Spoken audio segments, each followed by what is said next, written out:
The future of work and leadership always starts with us. Welcome to the Dr. Ginny Show. Let's dive in. Hello, my friends. Welcome back to the Dr. Ginny Show. I have another special episode for you. My next assignment or mission is to present as the keynote for a yearly conference that my partner puts on for their internal audience. And one of the topics I'm going to touch on is what I would like to share with you and give you a preview as we continue to look at the future, as we consider the many changes our organizations are going through, and as we personally and professionally prepare for the disruption happening around adopting AI models and processes and adjusting our work styles, how we support and manage and lead our teams, that we become over clear on at least one of the strategies so you can start to apply it immediately. The topic is creating future-ready leaders. Future-ready leaders lead, L-E-A-D, through change. And my job today is to share with you the first of the lead strategies. And L in lead stands for lead with vision. Are you ready? This is why it's so important to lead with vision. We want to influence our teams. We want to also align our teams. I will give you a personal example. When I was 12 years old and my mom decided she was coming to the United States, we were in Dominican Republic. My mom was so bright. She shared with me the big picture. She told me the reason why she was leaving and leaving me behind because I didn't have my visa yet. She told me that this was our way as a family to create a better future for all of us. My two brothers who were a year older than me and myself, and for her, of course. She also was very clear on her expectations of me, what she wanted me to do. At the time, at 12 years old, I was in sixth grade. She wanted me to take care of school, to not cause any problems, get good grades. That was her expectation. She also told me what would be my wisdom, what's in it for me. And basically, it was getting out of poverty and starting a new life full of opportunities. This was my mom's way to share her vision with me so she could lead me through the changes we were going to face as a family. Similarly, recently, I have an 18-year-old, and my 18-year-old is going off to college.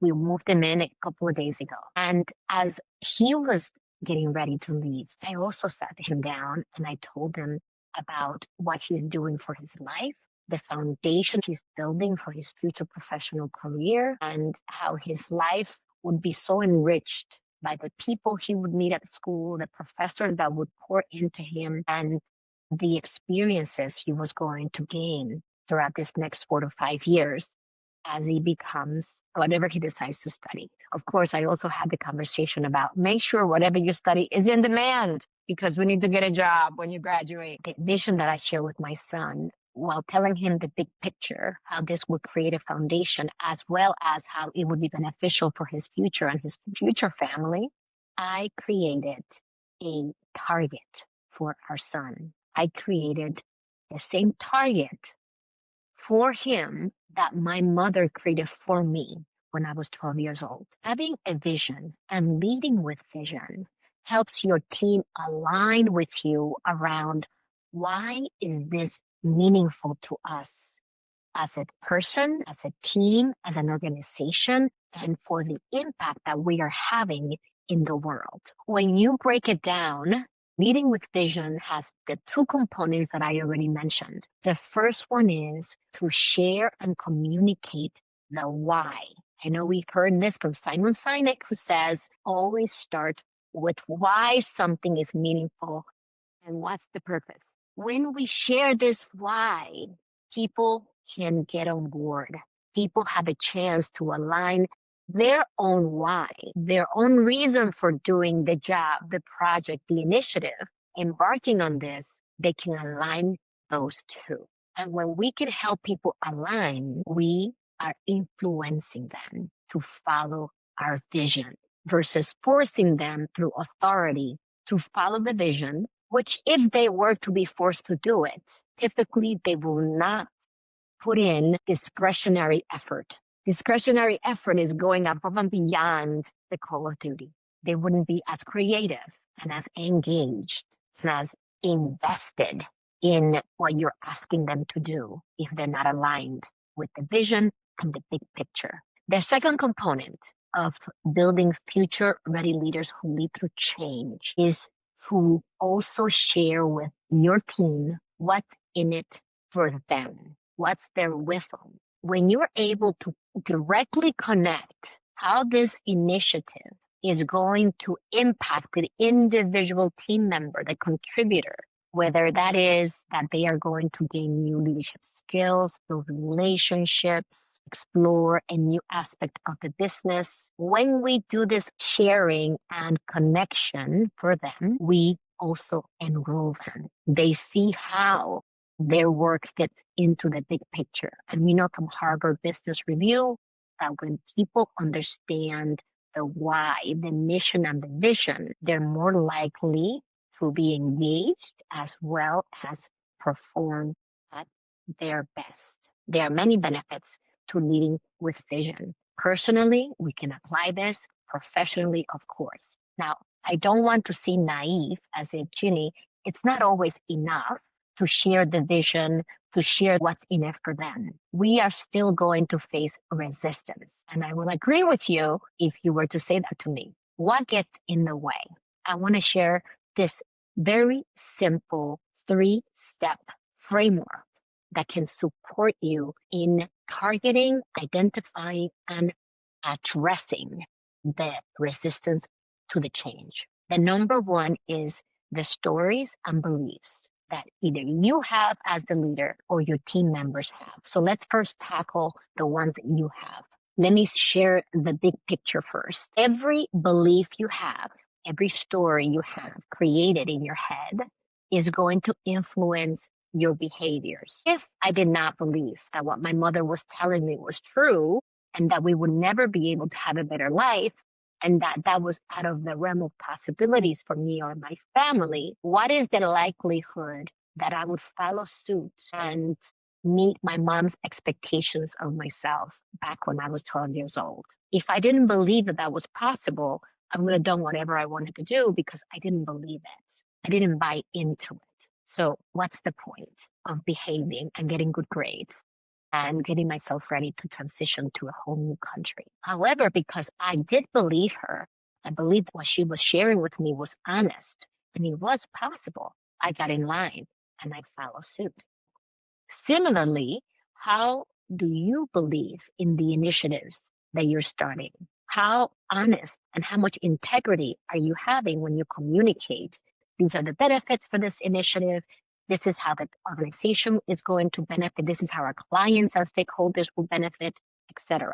We must have a strong belief and we must have some empowering stories that we're telling ourselves about what we're trying to enroll our teams to do. It all starts with your stories and your belief system, because then when you believe yourself and when your team members believe in you, they're going to behave in a way that aligns with that belief. If you see that your team members are not taking the actions that are required to execute on that vision, that there is resistance because they don't get it or they have fears around the implications of these changes, we must always address the beliefs and the stories they're telling themselves. So we can tackle that easily by asking them, what is your biggest concern about this? And you can be more specific when you create this question for them and listen to them.